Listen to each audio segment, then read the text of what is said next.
मी तिथं बारकाव्यानं खाद्याचं सुद्धा बघितलं.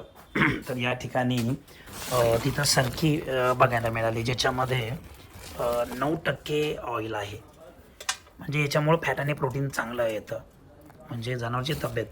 दुसरी गोष्ट आहे, याच्यामध्ये सोयाचं वरचं म्हणजे त्याला आपण काय चोकर म्हणूया किंवा भुसा म्हणा, सोयाबीनच्या वरचं हे सुद्धा आता त्यांनी घालायला चालू केलं. आणि या सोयाबीनमध्ये तर आमचं माहेरघर आहे महाराष्ट्र, म्हणजे सोयाबीनचं वरचं सुद्धा छिलका सुद्धा या ठिकाणी वापरण्यात आलेला आहे, कारण जनावरांच्या दुधामध्ये चांगलं प्रोटीन आहे. या ठिकाणी बघितलं तर छिलका म्हणजे हरभऱ्याचं वरचं टरफल या ठिकाणी घातलेलं आहे.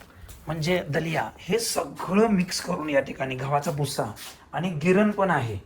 या ठिकाणी गूळ सुद्धा बघितला तर गूळ चेचून घालायला, गूळ लोणचं, हे लोणचं सुद्धा खारं, म्हणजे जनावरांच्या तोंडाला एक वेळा चव येते म्हणून काय काय वापरायला लागलेत हे हरियाणावाले.